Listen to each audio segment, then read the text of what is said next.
வாழ்க்கை உணவோட இல்லாய் தோன்றப்படும். அளவறிந்து நாம் வாழவில்லை என்றால் முதலில் எல்லாம் தோன்றுவது போல தோன்று பின்னர் எதுவுமே இல்லாமல் அழிந்துவிடும். காலத்திற்கு நாம் கட்டுப்பட்டவர்களாக இருக்க வேண்டும். காலத்தை கடத்துபவர்களாக நாம் இருக்கக்கூடாது.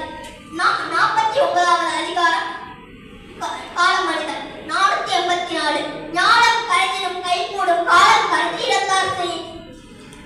நாம் ஒவ்வொருவரும் அறத்தோடு அளவறிந்து வாழ கற்றுக்கொள்ள வேண்டும்.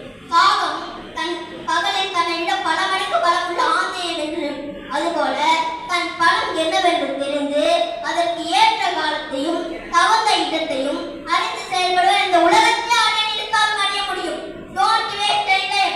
Be sweet behind it. Tamil பற்றும் ஏன் நம்பிக்கை மதியம் கொண்டவள் நான். வள்ளுவர் இறை நம்பிக்கை உள்ளவரை அழைத்தார். தேவா சாமி கும்பிடல, நான் கும்பிடுறேன். சாமி உன் பேச்சு கேட்கல, என்ன செய்யலாம்? முயற்சி செய், மெய்வருத்தி முயற்சி செய். 62வது அதிகாரம் ஆன்மீக உரிமை. 619 தெய்வத்தான் ஆவாது எனினும் முயற்சித்தல் மெய்வருத்த கூடுதலும் என்று பேசி நம்மை நிவர்த்திக்கிறார் வள்ளுவர். வள்ளுவருடைய வார்த்தை நாம் எப்படி எடுத்துக்கொண்டு போவது? 35வது அதிகாரம் குறவு 350 பற்றுக பற்றுத்தான் பற்றிட எப்பற்றை பற்றுக பற்றிவிடத்து என்று சொல்லி முளையும் முற்பக்கம் காண்பார் உலகின்றி காணாது உணர்த்துபவர்க்கு மூளையும் முற்பக்கம் காண்பார் மதுமுடையார் என்று பேசுகிறேன். மூளையம் என்ற சொல் என்னுள் பல்வேறு அதிர்வலைகளை ஏற்படுத்துகிறது. ஒரு சொல், அந்த சொல்தானே எல்லா மாற்றத்தை நிகழ்த்துகிறது. அது அம்மா சொன்ன சொல்லாக இருக்கலாம், அப்பா சொன்ன சொல்லாக இருக்கலாம், அண்ணன் சொன்ன சொல்லாக இருக்கலாம்.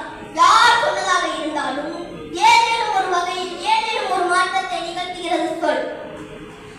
ஏதேனும் ஒரு வகையில் ஏதேனும் மாற்றத்தை நிகழ்த்துகிறது சொல். 13வது அதிகாரம் ஒழுக்கமுடைமை. 129 தீனால் சுத்தப்படும் உள்ளாறு மாறாதை நாவினால் சுத்தவள். நாம் தவறாக பேசும் சொல் சுடும். சொல் சுடுமா? சுடும் சொல் ஒட்கும் கரும்பேக சுடும் தரம் என்கிறார் கம்பர். வீர தமிழத்தில் தமிழையும் திருக்குறளையும் பற்றி பேசுவேன். சமூகத்திற்கு விஸ்வரூபம் காட்டுவேன்.